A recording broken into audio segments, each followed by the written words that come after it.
आगामी चुनावमा देखाउँछौँ विकल्प जन्मिसक्यौँ एकीकृत शक्ति नेपालको नाम बढ मेरो हामीले पैसा उठायौँ गऱ्यौँ नि भन्छन् हौ यो त के भने नि त्यो हरेक ठाउँमा म स्पिच दिँदै हिँडेको हरेक घर घरमा मोटरसाइकलमा हालेर पुर्याएको स्टेज मात्रै 50 लाख खर्च मात्रै 10 करोड 10औं महाधिवेशन 10 करोड मिनिमम त्यो त भनेको भित्र त अरबमा गएको होला नि त रात हो भनिदियो भने पनि हो हजुर रात कस्तो अँध्यारो आज औँसीकै रात हो भनिदिन्छन् प्रचण्डजीले विश्राम लिनु राम्रो उहाँले म किताब लेख्छु भन्नुभयो त्यसो गर्नु राम्रो उहाँले सिकाउनुहुन्थ्यो होचिमिनको जीवनशैली के थियो उहाँहरूले सिकाउनुहुन्थ्यो चे गुएभाराको जीवनशैली के थियो फिडेल क्यास्ट्रो के थियो जीवनशैली र यो बालुवाटारमा भएको यो मास्तिरको घरको बारेमा तपाईँले केही न केही सोध्नु है आज मलाई अब अन्तरिम संविधान पनि हामी लेख्दैछौँ नि त अब त हुने त त्यही हो नि तिम्रो त्यो हैसियत कहाँबाट पुग्यो हिसाबले हो राज संस्थाको चुनाव कहिल्यै पनि हुँदैन कानुनको कुरा नगरौँ अहिले नेपालमा जसो गरे पनि हुन्छ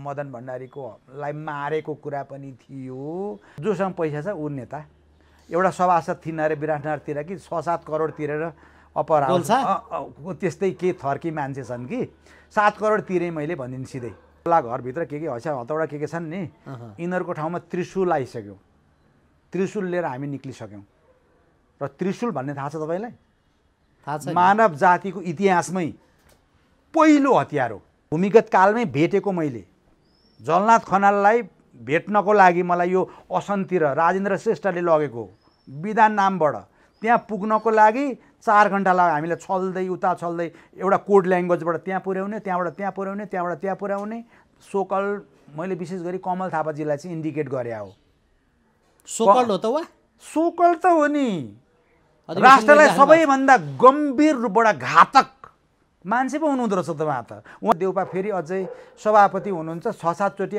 अझै उहाँ प्रधानमन्त्री हुने जान्ने रहेछ अब अहिले 5औं चोटि भयो क्या र अब 2 चोटि त हो नि चुनाव जित्नु पर्दो रहन्छ आखिर के भयो र जनादेश जेसुकै होस् जनादेश त माधव नेपाल 2 ठाउँमा हारेकै मान्छे त प्रधानमन्त्री हुनुको प्रावधानै थिएन परमादेशबाट प्रधानमन्त्री हुनै पाइँदैन जनादेशको के मतलब छ नेपालमा राजा ज्ञानेन्द्रबाटै के सुनेको भने प्रजातन्त्र र राज संस्था सँगसँगै जान्छन् भन्ने खालको कुरा सुनेको छु नेपालमा मात्रै सबै थोक छ सृष्टिले दिएको अबका नेपालका दिन सुन्दर छन् माधवजी प्रचण्डजी देउपाजीहरू नङ र मासु हुनुभएको छ नि डाक्टर साहब हार्दिक स्वागत गर्न चाहन्छु कार्यक्रममा धन्यवाद छ डाक्टर साहब आराम हुनुहुन्छ हजुर आराम छु आज हामी बालुवाटारमा छौँ र यो बालुवाटारको बारेमा र यो बालुवाटारमा भएको यो मास्तिरको घरको बारेमा तपाईँले केही न केही सोध्नु है आज मलाई ल विषयवस्तुको उठान हामी त्यहीँबाट गरौँ डाक्टर साहब हो बालुवाटारमा मैले थाहा पाएसम्म तपाईँले हिजोको कोअर्डिनेसन केन्द्र माले हजुर सङ्गठन विस्तारमा लाग्नु भएको थियो हजुर त्यो के थियो त्यति बेलाको त्यो माहौलबाट सुरुवात गरौँ होला ओके यो संजोगै परेछ आज हजुर बालुवाटारमा भेट हुनु र बालुवाटारको मेरो घर यो मास्तिर यो मेरो भाइको घर पल्लो बहिनीको त्योभन्दा मास्तिर मेरो घर हजुर जुन घर झापा आन्दोलनपछि 28-29 सालतिर 5 जना शहीदहरूलाई शहीद सुखानीमा बनाइएपछि को जल्दो बल्दो पिरियडमा 31-32 सालको कुरा छ यहाँ रत्नकुमार बान्तवालाई देउमाईको किनारतिर गोली हानेर मारेको कुरा छ यहाँ त्यो बेला यो घरको कुराहरू जोडिने कुरा छ एउटा अर्को जहाँसम्म लाग्छ आजका दिनमा नेकपा एमालेको 10औं राष्ट्रिय महाधिवेशनको उद्घाटन पनि हुँदैछ चितवनमा हो अब कुरा सुरु गरौँ त त्योसँग पनि जोडौँ अलिकति कुरा यही विषय नै हो आजको हाम्रो विषय नै यही हो तर विषयवस्तुको उठान यहाँले भनिहाल्नुभयो हजुर नेकपा एमालेको महाधिवेशन अहिले जारी छ हजुर हामी त्यसमा विषय क्रमशः प्रवेश गर्छौँ यो घरको बारे ओके त्यहाँबाट सुरुवात ओके जुन बेला झापा आन्दोलनपछि शहीद हुने शहीद भए जेलमा पर्ने जेलमा भए निर्वासित हुने निर्वासनतिर गए हरेक भयो कम्युनिस्ट पार्टीको इतिहासमै त्यतिको बलिदानी पूर्ण किसिमको आन्दोलन पहिला कहिल्यै पनि भएको थिएन एक हिसाबमा। हजुर। र झापा आन्दोलन पछि गएर विभिन्न कम्युनिस्ट पार्टीहरूको विभिन्नको योगदान छ। झापा आन्दोलनकारी मध्येका कमरेड सीपी मैनाली को चाहिँ विशेष पहलमा नेकपा माले बन्यो 2035 सालमा। त्यो बनिसकेपछि थोरै समयमा त्यो पार्टी देशभरि पुग्यो र अन्तर्राष्ट्रिय जगतमा पनि पुग्यो। धेरै मान्छे छैनन्। कति जति थिए मान्छे चाहिँ? धेरै मान्छे छैन, केही सयको सङ्ख्यामा मात्रैले पुर्याएको हो देशैभरि खुकुरीको धारमा हिँडेर। र यो बालुवाटारको यो घर भनेको चाहिँ सुरेन्द्र पाण्डे, प्रदीप नेपाल, राजेन्द्र श्रेष्ठ लगायतका तात्कालीन अवस्थाका सङ्गठकहरू, विशेष गरी यो भ्यालीभित्र भनौँ न हैन, भ्यालीभित्रको चाहिँ अब सुरेन्द्र पाण्डेको बिन्दु नाम थियो, यो पछि थाहा पाइयो। राजेन्द्र श्रेष्ठ एकदमै राम्रो सङ्गठक, तात्कालीन मालेको एकदमै राम्रो, विधान उहाँको नाम थियो। 39 सालपछि कुनै किसिमले सिपीलाई हटाएर जेएन भनिन्थ्यो, जेएन महासचिव भनौँ, हामीले कसैले देखेको छैन। तर त्यतिखेर के हुन्थ्यो भने अब कम्युनिस्ट पार्टीको मेम्बरसिप चाहिँ पाइँदैन थियो। एकदमै त्यो पाउनु भनेको त दुर्लभै भइहाल्यो। तर कम्युनिस्ट लिग अफ युथ थियो, त्यसमा पुग्नु पनि एकदमै डरलाग्दो कुरा थियो। मारिन तयार भएर मात्रै जानु पर्थ्यो। तर त्योभन्दा मुनिका जति पनि सङ्गठनहरू थिए त्यसको विस्तार गर्ने घर हो यो। त्यो चाहिँ कसरी विस्तार गरिन्थ्यो सङ्गठन? त्यसमा चाहिँ के हुन्थ्यो भने पहिला त एउटा अध्ययन ग्रुप बनाइन्थ्यो, क्याम्पसहरूमा जाँदा अथवा पार्टीमा ल्याउनलाई एउटा अध्ययन ग्रुप जस्तो बनाइन्थ्यो। अनि उनीहरूलाई बिस्तारै अध्ययन गर्ने कुराहरूमा बिस्तारै रातो किताबमा, रेड बुकमा भएका कुरा, चाइनाका कुरा, संसारभरि कम्युनिस्ट शिक्षाहरू बिस्तारो दिइन्थ्यो। दिएपछि अब अलिअलि कुरा बुझ्दै गएपछि चाहिँ र ठिक छ भन्ने लागिसकेपछि चाहिँ सबैभन्दा एउटा पार्टीमा ल्याउँदाखेरि चाहिँ एक किसिमले ल्याइन्थ्यो, विद्यार्थीहरू बनाउँदाखेरि चाहिँ अर्को किसिमले लगिन्थ्यो। फेरि प्रारम्भिक कमिटी हुन्थे, प्रारम्भिक कमिटीले अखिल बनाउँथे, त्यतिखेर अखिल 5औं बनाउँथे, 5औं र 6औंको कुरा थियो क्या। त्यहाँ चाहिँ एमबी ग्रुप भनेर अर्को थियो, यता सिपीको ग्रुप भनेर अर्को थियो। स्टुडेन्ट फ्रन्टमा हामी त्यसरी काम गर्थ्यौँ। प्रारम्भिक कमिटी बनायो, प्रारम्भिक कमिटीले ल्याउँथ्यो, सो बिउहरू पछि इलेक्सनमा हुन्थ्यो। तर यता पार्टीमा चाहिँ सब वाइएल भन्ने थियो क्या त्यतिखेर। वाइएल भने कम्युनिस्ट लिगको चाहिँ ग्रुपको सब वाइएल हुँदै अनि कम्युनिस्ट लिगमा पुग्नु पर्थ्यो। अनि सब वाइएलमा ल्यायो, त्यसपछि ट्रेनिङ दियो, पुरै पास भएपछि चाहिँ हुँदै गएर अनि पछि गएर चाहिँ कम्युनिस्ट लिग अफ युथमा पुगिन्थ्यो र कम्युनिस्ट पार्टी हुँदै जाने त्यस्तो खालको प्रक्रिया थियो। र मैले चाहिँ अब यो घरमा पनि एक किसिमको पार्टीको लिडर्सहरू चाहिँ महिनौसम्म पनि भूमिगत बस्नु भएको छ, घरभित्रै। कसैलाई थाहा छैन। पार्टीका मिटिङहरू हरेक दिन एउटा दुईटा मिटिङ त हुन्थ्यो पार्टीको। जबकि थाहा पाउने बित्तिकै सुट एट साइड भन्ने कुरा पनि थियो। त्यतिखेर हुँदा पनि यो घरमा चलि नै रह्यो। त्यतिखेरको अवस्थामा आशा भन्ने स्टुडेन्ट अर्गनाइजेसनको एसियाको चाहिँ आशाको महासचिव पनि आएको घर हो। यहाँ हामीले वेलकम गरेकै गर्यो। पार्टीको विद्यार्थी सङ्गठनहरूका, कहिले महिलाहरूका, कहिले मजदुरहरूका, कहिले किसानहरूका, कहिले अरू सङ्गठनहरूका मिटिङहरू भइराख्ने घर, जहाँ चामलको बोरा एक बोरा जहिले हुन्थ्यो र आलु जहिले हुन्थ्यो।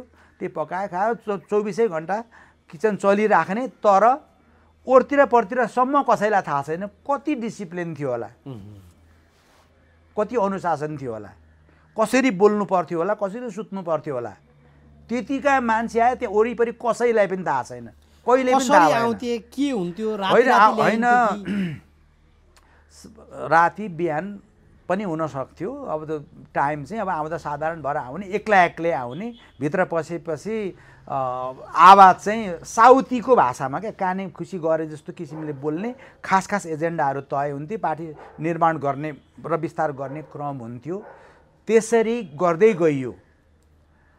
अब मलाई चौथो महाधिवेशनमा मेरो सहभागिता पनि छैन, मैले पनि देखिनँ। त्यसमा मदन भण्डारीज्यूहरू लगायतको धेरै कुराहरू आउँछन्। तर पाँचौँदेखि चाहिँ मलाई थाहा छ, फेरि अहिले 10औँ पुग्यो होइन एमालेको। 5औँ राष्ट्रिय महाधिवेशन चाहिँ कमलादीमा भएको एकाडेमीमा। मैले अस्ति एउटा प्रसङ्गमा भने त्यो चोटि चाहिँ मैले मदन भण्डारीसँग चाहिँ हात मिलाएको, उहाँले हात बढाएर हात मिलाएको मान्छे हो। हुन त पछि गएर मैले अन्तिम पनि मैले नै मिलाएँ। 5औँ त्यहाँ भयो भव्यताका साथ। 6औँ नेपालगञ्जमा भएको थियो। 6औँ महाधिवेशनमा म पनि स्वास्थ्यको तर्फबाट प्रतिनिधिको रूपमा त्यहाँ पुगेको र समहाउ मनमोहनजीको चुनाव उठेको बेलामा म चुनावको क्षेत्र नम्बर 3 को चुनावको संयोजक, घर घरमा मोटरसाइकलमा हालेर पनि पुऱ्याएको, उहाँका सबै आमसभाहरूमा प्राय बोलेको म। 48 सालको चुनावमा 51 जुन बेला उहाँ अल्पमतको सरकारको प्रधानमन्त्री नै हुनुभयो नि त। त्यतिखेर बन्यो नि, त्यतिखेर मनमोहनजी प्रधानमन्त्री हुनुहुन्थ्यो होइन। हो त्यो बेला त्यही चुनाव जितेर उहाँ बन्नुभएको। हामीलाई प्रधानमन्त्री चुनाव जितिएला प्रधानमन्त्री होइला भन्ने चाहिँ थिएन। अनि नेपालगञ्जमा जब नेकपा एमालेको 6औँ महाधिवेशन भयो, यहाँ मनमोहनजी हुनुहुन्छ, यहाँ म छु। आफ्नो चुनावको संयोजकसँग त उहाँले अन्तरङ्गी कुरा पनि गर्नुहुन्छ। चुनावको संयोजक हुनुहुन्छ, चुनावको संयोजक हो नि त। उहाँलाई चुनाव जिताउने बेलाको क्षेत्र नम्बर 3 को चुनावको संयोजक। हरेक ठाउँमा म स्पिच दिँदै हिँडेको, हरेक घर घरमा मोटरसाइकललाई हालेर पुर्याएको होइन। अलिक पछि त मलाई धेरै धपेटी परेर जानुभएको छ। त्यो अब त्यसको कुरा अहिले नगरौँ। सुन्नु, यहाँ हुँदाखेरि उहाँले के भन्नुभयो भने, डाक्टर साहब, मलाई डाक्टर साहब नै भन्नुहुन्थ्यो।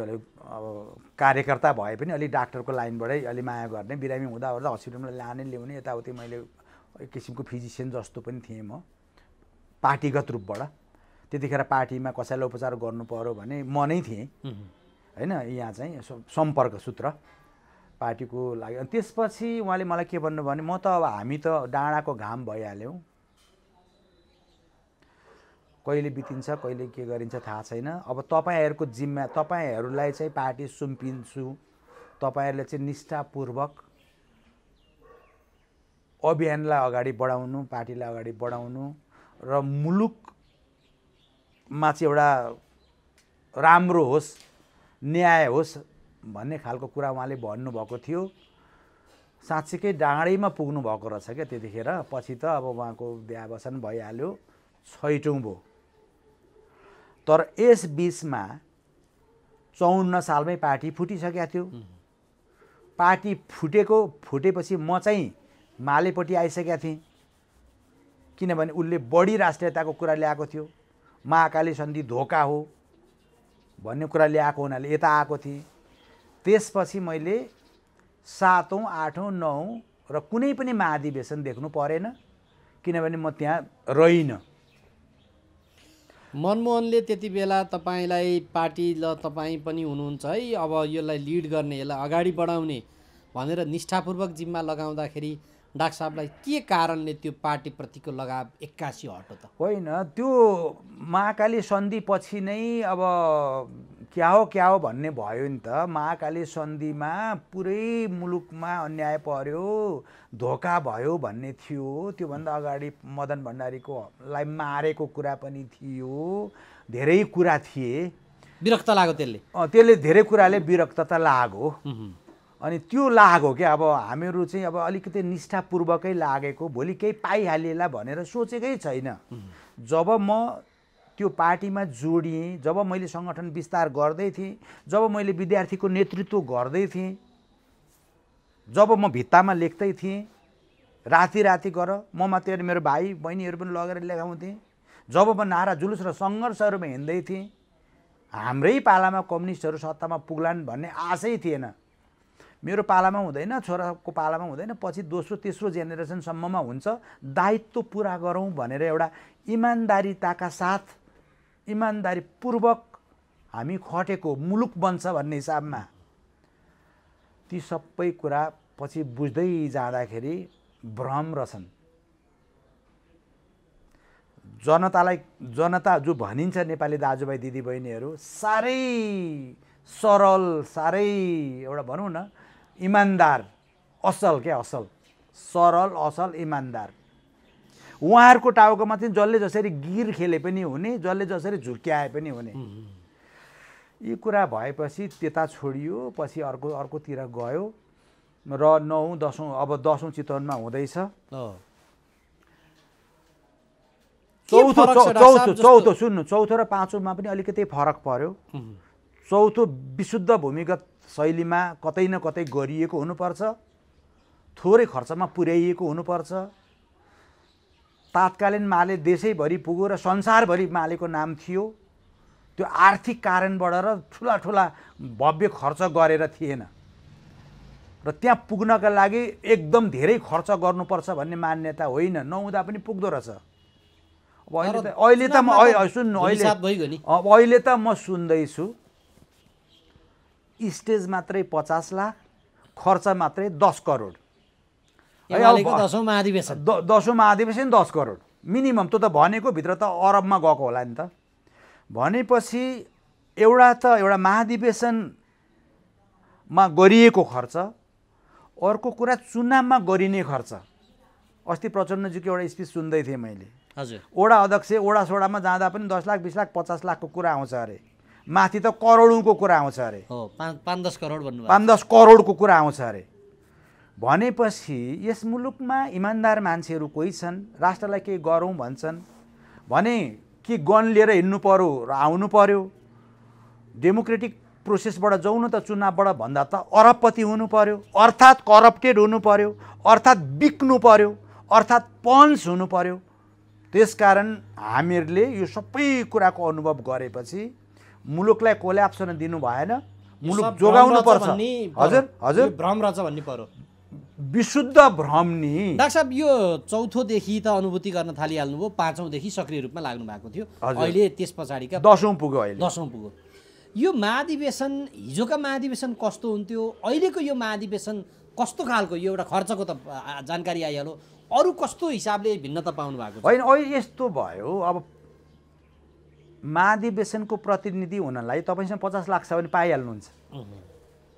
तपाईँ चाहिँ अलिकति पैसावाला हो भन्ने थाहा पाए भने तपाईँ प्रतिनिधि, तपाईँसँग पैसा छैन भन्ने थाहा पाए, तपाईँ जतिसुकै असल हुनुहोस्, जतिसुकै भेटरान हुनुहोस्, कार्यकर्ता जति राम्रो हुनुहोस्, पार्टीलाई कुशल सङ्गठक हुनुहोस्, चान्स छैन, तपाईँलाई मुस्किल पर्छ।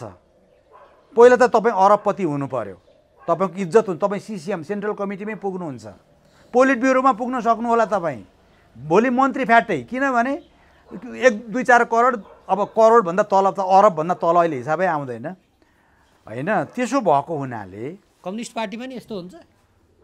नेपालमा उहाँहरूलाई मैले कम्युनिस्ट मान्न सक्दिनँ। कम्युनिस्ट चरित्रका केही मानिसहरू छन् जसलाई मैले धेरै आरोप लाउन मिल्दैन।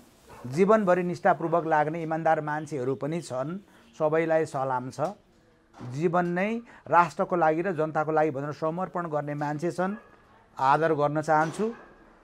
तर अहिले जो देखिन्छ नि, मेरो हामीले पैसा उठायौँ गऱ्यौँ नि भन्छन् हौ, यो त के भने नि, त्यो कार्यकर्ताले पैसा दिए हामीले खर्च गऱ्यौँ टाउको दुखो भन्छन्। अनि पैसा नहुनेहरू चाहिँ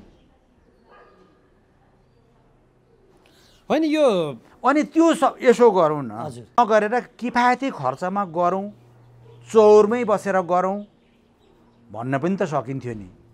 हिजो मालेकालमा चाहिँ देशभरि जब सिपी मैनाली महासचिव भएको बेलामा पुगेको हो, पछि झलनाथ खनाल हुँदाखेरि पनि पुगेको हो, पार्टी विस्तार भएको हो। त्यतिखेर उहाँहरूको आर्थिक हैसियत के थियो? एक अर्को कुरो, उहाँहरूले हामीलाई माओ भनेर सिकाउनुहुन्थ्यो लिडर्सहरूले। माओको जीवनशैली के थियो? उहाँहरूले सिकाउनुहुन्थ्यो होचिमिनको जीवनशैली के थियो? उहाँहरूले सिकाउनुहुन्थ्यो चे गुएभाराको जीवनशैली के थियो? फिडेल क्यास्ट्रो के थियो जीवनशैली? यही थियो। अरबौँ खर्च गर्नुपर्ने एकातिर, अर्कातिर चामल नपाएर, नुन नपाएर, दाल नपाएर, झाडा पखालाको औषधि नपाएर, बच्चा पाउन नसकेर आफ्ना दाजुभाइ दिदीबहिनी मरेको देखाएको छ कि छैन? चामल खानका लागि बाँसको ढुङ्ग्रोमा चामल हालेर दसैँमा खानुपर्छ, खान पाइएन भने पनि टिका लाउनुपर्छ भनेर लुकाएर राख्ने अहिलेसम्म पनि छन् दाजुभाइ, देखेको छ कि छैन? उहाँहरूले अरबौँ गरेर जनताको मन जित्नु भयो कि जनताबाट गिर्नु भयो? आगामी चुनावमा देखाउँछौँ। विकल्प जन्मिसक्यौँ, एकीकृत शक्ति नेपालको नामबाट। र इलेक्सनभन्दा अगाडि उहाँहरूलाई चाहिँ अब शान्तिपूर्ण आन्दोलनबाट विस्थापन गरेर राष्ट्रिय सरकार बनाउने, अन्तरिम संविधान बनाउने तपाईँहरूको एजेन्डा हाम्रो एजेन्डामा छ। अब त्यता सोध्नुभयो भने भनौँला, त्यसमा पनि जाउँला। तर अहिले चाहिँ डाक्टर साहब यो महाधिवेशनमै हेर्दाखेरि तपाईँले हिजो काम गरेको यो कम्युनिस्ट पार्टी भएको हिसाबले, खर्चको हिसाबले महाधिवेशनमा त नीतिमा, नेतृत्वमा, एजेन्डामा, आगामी पार्टीका लागि पुनर्जीवन दिने दिशामा छलफल हुनुपर्ने होइन? ती दिशामा छलफल त्यो अस्ति एउटा पूर्व सञ्चार मन्त्री 70 करोड जतिको उहाँलाई आरोप पनि छ। खैर नेपालमा भ्रष्टाचार गर्नेहरूलाई कानुन लाग्दैन, त्यो बेग्लै कुरा हो। उहाँले सिधै भन्नुभयो हामीले त्यही विधानसभामा 5 करोड खर्च गऱ्यौँ, 10 गर्छौँ नि हामी, छ पैसा भनेर। उहाँलाई यति साह्रो आडम्बर पैसाको छ कि धेरै नै कमाएपछि त्यस्तो हुँदो रहेछ क्या मान्छेले। पैसा हुनेलाई मात्रै चिन्ने, केही त्यहाँ भएका 10-12 जना जति प्रतिनिधिलाई म पर्सनली पनि चिन्छु क्या, अरबपति खरबपतिहरू हुनुहुन्छ। जहाँसम्म लाग्छ उहाँहरू सेन्ट्रल कमिटीमा पनि आइहाल्नुहुन्छ। तँ यता फर्की उता फर्की भन्दा अध्यक्ष सदस्यहरू सबैलाई घुमाइहाल्नुहुन्छ उहाँहरूले। त्यता गयो पार्टी, त्यही पार्टीको लागि पुँजीवादी भयो पार्टी। पुँजीवादीको पनि पराकाष्ठ नि, स्टेजै 50 लाखको भनेपछि विचार गर्नु न। त्यो देखाएपछि झ्यापझुप्पै हामीसँग मान्छे आइहाल्छन् भन्ने उहाँहरूलाई हो नि त। नाम हटायो नि भयो होइन? अब त्यो नाम त अहिले पनि त्यो मार्क्स लेनिनका फोटासोटा त त्यहाँ छैन भन्ने पनि सुन्दै थिएँ। पार्टी कार्यालयबाट त पहिले यसो अमेरिकन एम्बेसीले जाँदा लुकाउने गर्ने प्रवृत्ति थियो उहाँहरूको। उहाँहरू कहिले पनि हुनुहुन्न थियो। र तर हाम्रो जीवन चाहिँ हेर्नु, त्यो समय अनाहकमा एउटा MBBS पढ्दै गरेको मान्छे, सर्टिफिकेट लेभलदेखि नै लागेको, म त सोबिउको चुनाव जित्ने मान्छे, मेरै कारणबाट मान्छे अनेरा सोबिउ बने, 5औँमा आए, पार्टीमा आए, कति भयो, कता गयो। पार्टी दिवस मनाउने क्रममा हामीहरू अलिकति सातो चामल बोकेर लुकेर चुचुरा डाँडाहरूमा गएर पार्टी दिवस मनाउँथ्यौँ। त्यस्तो गरेर डिसिप्लिनमा ल्याएको पार्टी अब अहिले त बिलासी, अब जोसँग पैसा छ ऊ नेता। एउटा सभासद थिइन अरे विराटनगरतिर कि 6-7 करोड तिरेर अपराध त्यस्तै के थर्की मान्छे छन् कि 7 करोड तिरेँ मैले भनिदिनु सिधै। त्यो आएको थियो चर्चामा। अब त्यति बेला प्रतिनिधि छान्ने प्रावधान के हुन्थ्यो? त्यतिखेर त एकदम भयङ्कर थियो नि। अब जुन बेला हामी थियौँ त्यतिखेरका त त्यो हाम्रो खट्ने साथीहरू, म बुद्धिजीवी जिल्ला कमिटीको चाहिँ स्वास्थ्यको इन्चार्ज हो। त्यो कमिटीमा खट्ने कसरी खट्थे, कसरी गर्थ्यौँ, अलिअलि गरेर ल्याएर एउटा चाहिँ पुरा यस्तो खालको हुन्थ्यो कि त्यो हिसाबै छैन। त अब अहिले त्यतापट्टि त कम्पेरिजन गर्न मिल्दैन। त्यो पार्टी अहिले छैन नि त। पार्टी मर्यो? मेरो हिसाबमा कम्युनिस्ट पार्टी चाहिँ मर्यो। एमाले नामको पार्टी त छ नि त। कम्युनिस्ट पार्टी एकीकृत मार्क्सवाद लेनिनवाद चाहिँ के हो त? होइन, त्यो नाम त ब्रान्डेड एउटा चुनावमा मत आइहाल्छ, सूर्य चिन्ह छँदैछ, जनताले हालिहाल्छन् भन्ने हो। अब सूर्यको ठाउँमा, रुखको ठाउँमा त्यो गोला घरभित्र के हतौडा के छन् नि, यिनीहरूको ठाउँमा त्रिशूल आइसक्यो। त्रिशूल लिएर हामी निक्लिसक्यौँ। र त्रिशूल भन्ने थाहा छ तपाईँलाई? थाहा छ। मानव जातिको इतिहासमै पहिलो हतियार हो। हतियार कस्तो हो भने अन्यायलाई विनाश गर्ने है, फेरि अन्यायलाई विनाश गर्ने। मानव जातिको पहाडतिर अझै पनि यसो त्रिशूल परेको यसो लौरो जस्तो बोक्छन् क्या, भारी बोक्दाखेरि टेकाउने भनेर। अनि ठिक छ डाक्टर साहब, यो यहाँकोमा पनि आउला। त्यसो भने अहिले यो एमालेमै जाउँ, काङ्ग्रेसको पनि त जिल्ला अधिवेशन चलिरहेछ आज। एमालेका जो प्रतिनिधिहरू, महाधिवेशन प्रतिनिधिहरू अहिले त्यहाँ आए, हजुर, तिनले पुर्याउनु पर्ने सुझबुझ विचार, तिनीहरूले दिनुपर्ने ध्यान चाहिँ के होला त? मलाई जहाँसम्म लाग्छ नेतृत्वले त यता फर्की भन्दा सर्लक्क फर्किने, उता फर्की भन्दा उता सर्लक्क फर्किने, त्यही हो, अरू त्यहाँभन्दा हुँदैन। होइन भने ती कार्यकर्ताहरूले एमसीजी जस्तो घातक कुरा आउन खोज्दैछ बोलेको सुन्या छैन मैले। नारा जुलुस र सङ्घर्षहरूमा निक्लिने बेलामा निक्लेका छैनन् कि सबै बिके, सबैलाई पुगो पैसा? क्वेसन सोध्न चाहन्छु। उसलाई मात्रै होइन, त्यो पार्टीलाई मात्रै होइन, सबै पार्टीलाई यो कुरा लाग्छ। नेताले भनेको माधव नेपाल हो, जलनाथ खनाल हो, खास खास पार्टी विस्तार गर्ने र खुकुरीको धारमा हिँडेको उहाँहरू हो। त्यही बेला भूमिगत कालमै भेटेको मैले। जलनाथ खनाललाई भेट्नको लागि मलाई यो असन्ती र राजेन्द्र श्रेष्ठले लगेको विधान नामबाट त्यहाँ पुग्नको लागि 4 घण्टा लाग्यो। हामीलाई छल्दै उता छल्दै एउटा कोड ल्याङ्ग्वेजबाट त्यहाँ पुर्याउने, त्यहाँबाट त्यहाँ पुर्याउने, त्यहाँबाट त्यहाँ पुर्याउने। जलनाथ खनाल हुनुहुँदो रहेछ उहाँ। पछि म इङ्ल्यान्डमा पढ्न गएको बेलामा उहाँ चाहिँ वन मन्त्री कि के मन्त्री हुँदा मैले त उपचार गरेको मान्छे हो भनेर चिनेको मैले। खास खास चाहिँ त्यो कुरा। पछि त अब पैसा आदि उदी बाहिरी प्रभाव, अरूले जे भन्यो त्यही। अहिले पैसाले किन्यो, त्यसो भए भन्न सकिन्छ त्यस्तो। उहाँहरूको जुन तडक भडक छ, उहाँहरूलाई त के लाग्यो भने यो देशै यही हो, हामी नि यही हो, सदा सर्वदा यस्तै हुन्छ भन्ने लाग्छ क्या। मलाई पनि महाधिवेशनमा 5औँमा जाँदाखेरि हामीले सक्यौँ, अब यहाँ कोही बाँकी नै छैन भन्ने एउटा त्यो एक किसिमको उत्साह हुन्छ। अहिलेको उहाँहरूको त्यो उत्साह छ। अब नेपालमा फ्रिडम त छ नि, अहिले बोल्ने लेख्ने, सङ्गठन गर्ने पनि छ, शान्तिपूर्ण किसिमले आन्दोलनै गर्ने पनि छ। 14 महिना त बाँकी छ नि। 14 वर्षमा 12 वर्षमा खोलो फर्किन्छ भन्छन्। 14 वर्ष भनेको धेरै, 14 महिना भनेको 14-15 महिना भने धेरै हो। नेपालमा विकल्प जन्मिसक्यो। आगामी दिनमा यस्तै क्यारेक्टरबाट दलहरू कसरी अगाडि बढ्नुहुन्छ हामी पनि हेर्छौँ। जनता भनेका उहाँहरूका निजी प्यावा होइनन् होला।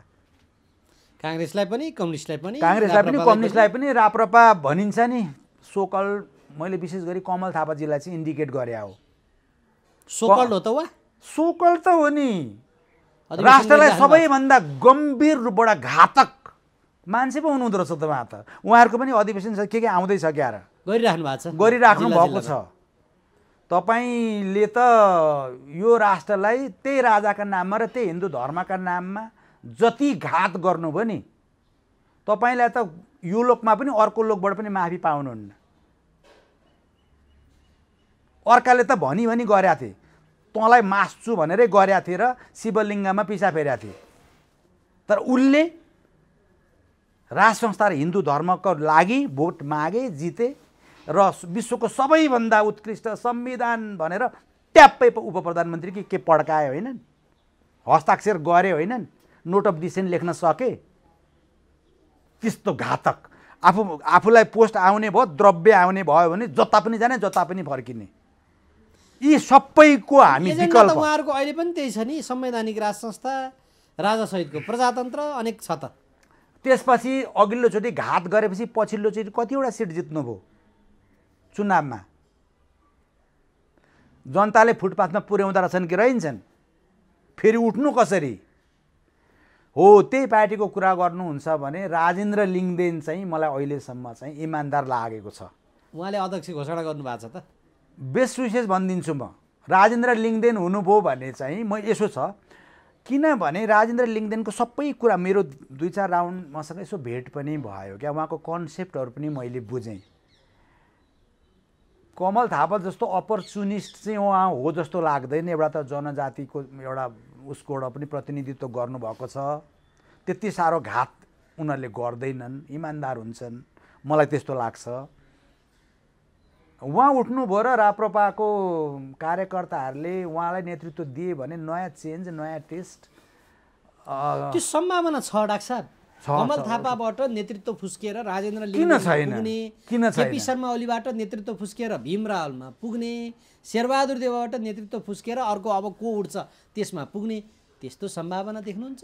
मैले चाहिँ ती सबै सम्भावना देखेको छु।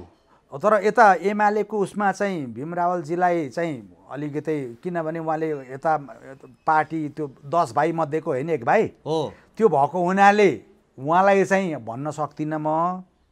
उहाँको हार निश्चित छ, अथवा उहाँलाई भोलि पर्सिसम्म केही न केही पोस्टमा मिलाउलान्। अर्को कसैले पनि उम्मेदवारी घोषणा गर्ने आँटै गरेन त, के भयो? त्यो गर्दैन नि त। मैले त्यही भने त, कार्यकर्ताहरूले नेताले भनेको दायाँमा त हेर्दै हेर्दैन सकिहाल्यो नि। अहिले रात हो भनिदियो भने पनि हो हजुर रात कस्तो अँध्यारो आज, औँसीकै रात हो भनिदिन्छन्। अनि यस्तो प्रवृत्ति पछि डेभलप भयो, पहिला थिएन। त्यहाँ फरक विचार मजाले राख्न पाइन्थ्यो, त सुनिन्थ्यो पनि, फिडब्याक जान्थ्यो। अहिले त्यस्तो होइन, मैले भनेपछि सिद्धियो सबै पार्टीमा। त्यसकारण त्यो पार्टीको त्यस्तो छ, अर्को पार्टीहरूको पनि त्यस्तै छ। काङ्ग्रेसको अब काङ्ग्रेसको त अब देउपाजी असक्षम आफै भन्नुहुन्छ, असक्षम भनेर फालिएको पनि हो। अब उहाँलाई अल्पमतमा भएको मान्छे, प्रतिपक्षमा बस्नुपर्ने मान्छे, ए बाबा म खान्न भन्दै जबरजस्ती लगाएर थुपारिएको कुर्सीमा उहाँलाई त म के भन्नु र, उहाँलाई केही भन्दिनँ। तर उहाँबाट नाइ भन्ने कुरो चाहिँ केही पनि हुँदैन, यति कुरो चाहिँ मलाई थाहा छ। त्यसो भए काङ्ग्रेसको सभापति को हुन्छ डाक्टर साहब? काङ्ग्रेसको सभापति, काङ्ग्रेसभित्र पनि त्यस्तो खासै गट्स भएको अब नेतृत्वलाई नै च्यालेन्ज दिन सक्ने त खोइ त। अब मलाई त लाग्छ देउपा फेरि अझै सभापति हुनुहुन्छ, 6-7 चोटि अझै उहाँ प्रधानमन्त्री हुने सम्भावना छ नि त, बनाइदिन्छन् बाहिर। हजुर ज्योतिषी जान्ने रहेछ। अब अहिले 5औं चोटि भयो क्या र, अब 2 चोटि त हो नि। चुनाव जित्नु पर्दो रहन्छ आखिरी, के भयो र? जनादेश जेसुकै होस्, जनादेश त माधव नेपाल 2 ठाउँमा हारेकै मान्छे त प्रधानमन्त्री हुनुको प्रावधानै थिएन। परमादेशबाट प्रधानमन्त्री हुनै पाइँदैन। जनादेशको के मतलब छ नेपालमा? त्यसकारण जनादेशको मतलब हुने काम गर्दैछौँ हामीहरू टेस्टेड हुन चाहन्छौँ। एकचोटि हेर्नुहोस् विकल्पको रूपमा। डाक्टर साहब माओवादीमा चाहिँ को आउँछ त? त्यसो भए प्रचण्ड यो विकल्प छैन? माओवादीमा प्रचण्डजीले विश्राम लिनु राम्रो, उहाँले म किताब लेख्छु भन्नुभयो, त्यसो गर्नु राम्रो। सन्यास लिन्छु भनेको मान्छे पाइन, जिम्मा लाउन खोजेको मान्छे पाइन भनिराख्नु भएको छ। अनि त्यो त एउटा भन्नुहुन्छ नि, यता कमल थापाले पनि कति 30 वर्ष जति भोकेर राज गरेको होइन र, त्यस्तै कति भयो, धेरै भयो। एकचोटि सत्ता पाएपछि किन छोड्ने र? मान्छे नपाएर मात्रै नदिएको, नभए दिइहाल्थेँ भन्ने एउटा बहाना हो। तर इन द रियल सेन्स उहाँको पनि जीवन छ भन्ने, उहाँलाई आफूलाई मेरो पनि जीवन छ भन्ने लागेको छ भने सन्यास लिँदा पनि हुन्छ। कसले? प्रचण्डजीले सबै गल्तीहरूको लागि क्षमायाचना गर्छु भनेर राष्ट्रसँग माफी माग्दै, धर्मसँग माफी माग्दै, जनतासँग माफी माग्दै सन्यास लिनु राम्रो होइन। मान्छे नि पाइएन, अरू 1-2 खेप खाउन भनेर गर्नुहुन्छ भने पनि उहाँको इच्छा। अब त्यो पार्टीमै म छुइनँ भनेपछि मैले धेरै किन बोल्नु र त्यताको कुरा, बरु हाम्रा चाहिँ कुरा सोध्नु लिएर आउँछु डाक्टर साहब। अब यो किन मैले यो प्रश्न गरेको भने महाधिवेशन चलिरहेको छ। हजुर, हामी नेतृत्व भएन, यो नेतृत्वबाट काम हुँदैन भन्छौँ, अनि जब महाधिवेशनको बेलामा नेतृत्व, विचार, सिद्धान्त, एजेन्डा यस्ता कुरामा फेरि चुक्छौँ र त्यही नेतृत्वलाई पछि लागिराख्छौँ भने हामी भनेको ती जो महाधिवेशन प्रतिनिधिहरू छन् तिनीहरूको पनि त दोष होला नि भन्ने कुरो हो क्या मेरो चाहिँ। अब तपाईँले राम्रो प्रश्न सोध्नुभयो। कस्तो हुन्छ भने जस्तै यी चारै दलका चारै लिडर्सहरू यिनीहरू स्वार्थी रहेछन्, यिनीहरू भ्रष्टाचारी रहेछन्, यिनीहरू जसो पनि गर्छन् भन्ने कुरो नेपाली जनतालाई थाहा छ। तर भोलि भोट हाल्नु पर्यो भने फेरि गएर छ्यापी त्यहीँ हाल्छन्, किनभने अर्को पक्ष नै जन्मिने क्या नेपालमा। उहाँहरू मात्रै हो, यताबाट गए पनि उहाँहरू हो, उताबाट गए पनि उहाँहरू हो। अनि उहाँहरूलाई पनि के छ भने आखिर हामी यतै चार त हो नि, बाँडीचुँडी खाने त हामीले त हो नि भन्ने दादागिरी उहाँहरूको चल्यो। त्यसकारण त्यसलाई ब्रेक गर्नको लागि नयाँ जेनेरेसन आऊ राष्ट्रलाई चाहिँ सर्वोपरि हितमा राखेर आउँ, व्यक्तिगत स्वार्थ इच्छा र आफ्ना पार्टीहरू चाहिँ भन्दा पनि राष्ट्र ठुलो भन्ने हिसाबमा आउँ, मुलुक बन्छ भन्ने हिसाबमा आउँ। अब चाहिँ अबको जेनेरेसन त्यस्तो आउँदैछ।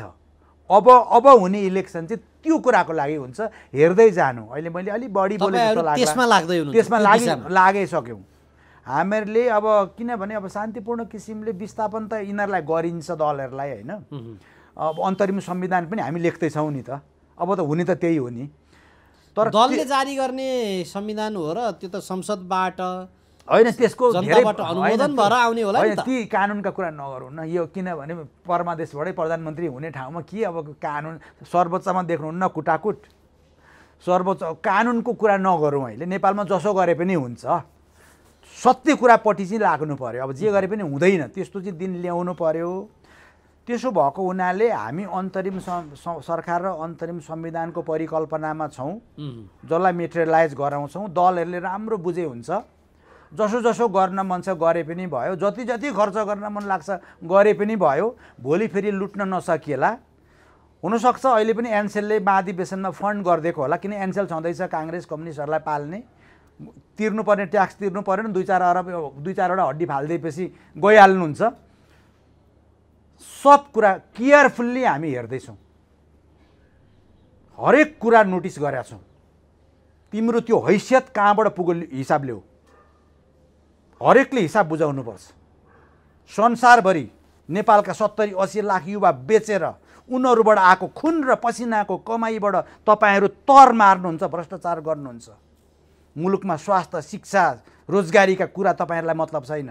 त्यसकारण संसारभरि रहेका तपाईँको एभरेस्ट टेलिभिजनबाट भनिदिन्छु, दाजुभाइ दिदीबहिनीहरू, तपाईँहरू आफ्नो हातको सिप लिएर नेपालमा आउनुहोस्। यो राज्य तपाईँको पनि हो, उहाँहरूको मात्रै वीरता होइन। मुलुक बनाऊ, मुलुक बन्छ, नेपाल मात्रै बन्छ। किनभने नेपालमा मात्रै सबै थोक छ सृष्टिले दिएको। नेपालमा कहाँ खानी खोलिएका कहाँ छन्? डाक्टर साहब, तपाईँहरूको पार्टीको पनि कुराहरू आइहाल्यो। हजुर, भर्खरै गठन भएको छ। हजुर। अब त्यो पार्टीले चाहिँ के देला? किनभने नेपालमा निर्वाचन आयोगको पछिल्लो हेर्ने हो भने त कति 95वटा त हालसालै खारेज पनि गर्यो। हजुर। 100 कतिवटा पार्टी त अहिले पनि छन्। हजुर। त्यो सङ्ख्या मात्रै थपेर केही हुन्छ र? तपाईँले ठिक भन्नुभयो, हामीलाई पनि त्यस्तै लागेको थियो क्या। सङ्ख्यामाथि सङ्ख्या थपिने भयो, के गर्ने हामी पनि बहुत कन्फ्युजनमा थियौँ क्या। हामीलाई पनि यो मुलुकमा 2-3वटा भन्दा बेसी पार्टीको आवश्यकता छैन भन्ने मान्यता हो। तर एउटा कस्तो भयो भने अब नखोल्दाखेरि हस्तक्षेप गर्न नमिल्ने, नखोली नहुने, अब कसैसँग के मिल्दैन कसैसँग के मिल्दैन भन्ने भयो। तर हाम्रो भित्री इन्टेन्सन चाहिँ लाइक माइन्डेड पिपलहरू, एजेन्डा मन पराउने मान्छेहरू एकै ठाउँमा ल्याउने हाम्रो अर्को अभियान पनि छ। कालान्तरमा त्यस्तै हुन्छ। मूलभूत एजेन्डा के हुन्छ डाक्टर साहब? मूलभूत एजेन्डा भनेको चाहिँ नेपाल वैदिक सनातन हिन्दू राष्ट्र, यो छोड्दैनौँ हामीहरू। राज संस्थाको विषयमा? राज संस्थाको विषयमा हाम्रो घोषणापत्र तपाईँलाई दिन्छु म। होइन भन्नु न, आज जनतालाई स्पष्ट पार्नु खुलासा गरिदिनु न। तपाईँलाई घोषणापत्र धेरै लामो पनि छैन, 3 पेज जतिको घोषणापत्रमा सबै कुरा हाम्रा उद्देश्य लगात राज संस्था बारेमा के हो तपाईँहरुको? राज संस्थाको बारेमा हामी के चाहन्छौँ भने नि, यस मुलुकको सुप्रिम कोर्टका चिफ जस्टिसहरू अथवा जस्टिसहरू, अख्तियार दुरुपयोग अनुसन्धान आयोग छ नि, यसका प्रमुखहरू, सुरक्षा निकायका प्रमुखहरू, अन्य प्रमुखहरू पार्टी विशेषले बनाउनु हुँदैन। एउटा सर्वोच्च निकाय होस् जसले नियुक्त गरोस्। हाम्रो त्यही नियुक्त गर्ने निकायतिर उनीहरू लम्पसार पर्देला नि, यहाँ त समस्या त्यही हो नि त। त्यो कुरा पनि हामीहरू कसरी भन्ने कुरा सधैँभरि एकनास पनि हुँदैन, परिवर्तन हुन्छ भन्ने कुरा पनि सम्झ्यौँ न। मान्छे सप्रिन पनि सक्छ, बिग्रिन पनि सक्छ, बिग्रेर सप्रिन पनि सक्छ। त्यो निकाय चाहिँ चाहिन्छ कि तपाईहरुको सक्रिय राज संस्था कि अथवा कस्तो त राज संस्था होइन? डेमोक्रेटिक एक्सरसाइज चाहिँ हामीले गर्न पाउनु पर्छ। किनभने चुनाव हुने राज संस्था होइन, राज संस्थाको चुनाव कहिल्यै पनि हुँदैन। जन्मजात आधारमा कार्यकारी प्रधानमन्त्रीको कन्सेप्ट छ क्या हाम्रो चाहिँ देशभरिबाट प्रधानमन्त्री चाहिँ कार्यकारी भनेको कहाँ संसदबाट कि जनताबाट जनताबाट प्रधानमन्त्री प्रत्यक्ष चुनिने प्रधानमन्त्री त्यो अनि राज संस्था चाहिँ सेरिमोनियल र डेमोक्रेटिक विथ सर्टेन पावर्स केही न केही पावर त उसलाई पनि त हुनु पर्ला नि त अहिलेको राष्ट्रपतिको अधिकार जति कि हिजोको राजाको अधिकार जति हिजो त राजा एक्टिभ थिए होइन र सबै पावर सबै लिएका नेता जतिलाई त खोरैमा हाल्यो होइन र त्यो त आफैले संविधानलाई मिचेपछि त जे गर्नु नि पाइयो नि यहाँ पनि त अब डाक्टरले भनिहाल्नु भएको छ परमादेश कि अब अनेक छ नि त हजुर त्यो मिचेपछि त जे गर्न नि पाइयो होइन यी सबै कुराहरूबाट हामीले लेसन के लियौँ भने नेपालको लागि विश्वकै एउटा उत्कृष्ट खालको संविधान र उत्कृष्ट खालको सिस्टम ल्याएर जसरी वैदिक कालमा र धेरै लामो समयसम्म नेपालले नै लिड गरेको थियो र ज्ञानभूमि तपोभूमि वेदभूमि सबै कुरा नेपालमा नै थियो सृजना भएकै यहीँबाट उत्पत्ति भएको यहीँबाट हो त्यस्तो फेरि बनाउन त हामीले एउटा चाहिँ सेरिमोनियल टाइपको भनौँ न अब सेरिमोनियल हेड जस्तो गरेर राज संस्थालाई एउटा शक्तिको रूपमा राष्ट्र एकीकरण गरेको हिसाबमा राष्ट्रपति हुँदा के फरक पर्यो होइन फरक पर्दो रहेछ पार्टी विशेषमा सब कर्नर भइहाल्छ किनभने त्यही पार्टीले बनाएको हो नि त त्यसो भने समाजमा विशिष्ट योगदान दिएको कुनै पार्टीमा नलागेको अछुतो हुन्छ नि त्यो चाहिँ कार्यकारी प्रधानमन्त्री भइहाल्यो त कार्यकारी अधिकार खोजेको होइन एउटा संस्था यस्तो जसमा चाहिँ चुनाव गर्नु नपरोस् क्या हामीलाई त्यो सुट गर्छ वैदिक कालदेखि राजा र प्रजाको कुरा छ क्या हामी आफ्नो इतिहास नबिर्सौँ न त्यो हामीलाई फाप्छ हिजोको दिनमा सक्रिय रूपमा राज संस्थाले त्यो काम नगरिदिएको भए त्यस्ता गलत गतिविधिहरू नगरिदिएको भए भन्छन् नि 61 सालतिर होइन त्यही त त्यस्तो अब फेरि गर्दिनँ भनेर मैले त अस्ति नि एउटा दसैँको शुभकामनाको सिलसिलामा राज संस्था राजा ज्ञानेन्द्रबाटै के सुनेको भने प्रजातन्त्र र राज संस्था सँगसँगै जान्छन् भन्ने खालको कुरा सुनेको छु त्यसकारण ती सबै कुराहरू उहाँले रियलाइज पनि गर्नुभएको भयो मलाई त्यस्तो महसुस भएको छ र आगामी दिन अबका नेपालका दिन सुन्दर छन् पार्टीहरूमा पनि सद्बुद्धि आओस्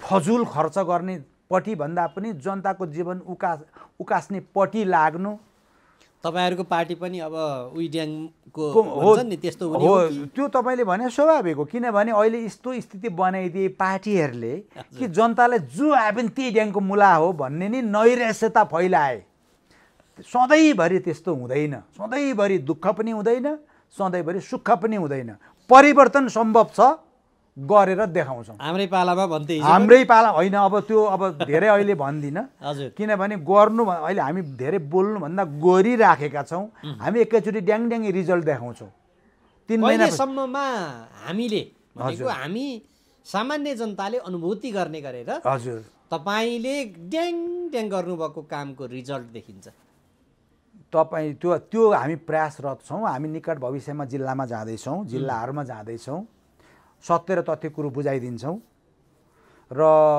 धेरै कुरा सिकाउँदै पनि छौं र बाहिर रहेका 70 लाख नेपालीले घर घरमा भन्दैछन् यहाँ नेपालमा एकजना विश्लेषकले के भन्दैछन् थाहा छ तपाईलाई भन्दिनु हजुर प्लिज आज बिहान मात्रै मलाई लन्डनबाट फोन आएको थियो नाम भन्दिन अहिले उहाँले के भन्नुभयो भने हामी सबैले आफ्ना आफ्ना यहाँ बस्ने नेपालीले आफ्ना आफ्ना घरमा भन्दैछौं दलहरुले ल्याएको मासु चिउरा जे दिन्छन् पैसा जति पनि ल्याउँछन् कप्लाकै खाइदिनु तिनीहरूले अर्काको लुटेका लुटेराहरू हुन् भ्रष्टाचारी हुन् खाँदा हुन्छ मत दिने बेलामा गोप्य मत हुन्छ कसैले देख्दैन डराउनै पर्दैन विचार गर्नु भनेर हामी यीबाट इन्स्ट्रक्सन दिन्छौं भनेका छन् 70 लाख मान्छे लाग्यो भने शक्ति भनेर हिजो उदाका नयाँ शक्ति भन्ने त्यो बाबुराम भट्टराईले लिड गरेका थिए कोल्याप्सै भयो हजुर अर्को रविन्द्र मिश्रको पार्टीले पनि संघमा चाहिँ नि सिटै जित्न सकेन त्यो वैकल्पिक शक्तिलाई पनि जनताहरूले त्यति धेरै विश्वास गरेका छैनन् र नै हामीलाई चाहिँ अलिकति अप्ठ्यारो भएको चाहिँ त्यताबाट पनि छ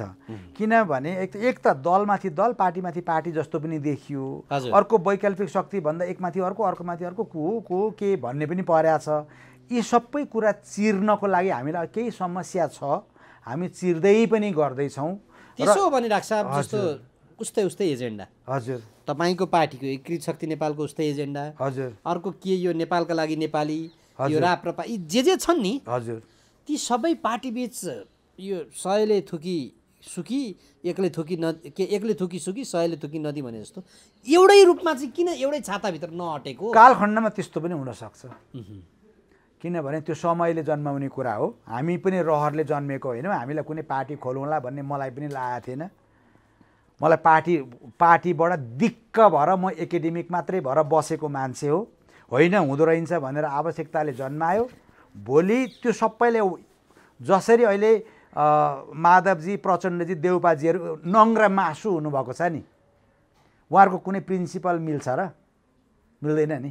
टाउको स्वार्थले मिलाउँदो रहेछ नि त हो। त्यसरी उनीहरू त्यस्तो एकदमै उत्तर र दक्षिण ध्रुव त स्वार्थले मिले भने होइन, स्वार्थ भन्न खोजे होइन, त्यो त सम्भव भयो भने उस्तै टाइपका एजेन्डा छन् भने ती शक्तिहरूको बिचमा भोलि गएर एक किसिमको एउटा कोलाबोरेसन भयो भने के अचम्म भयो र?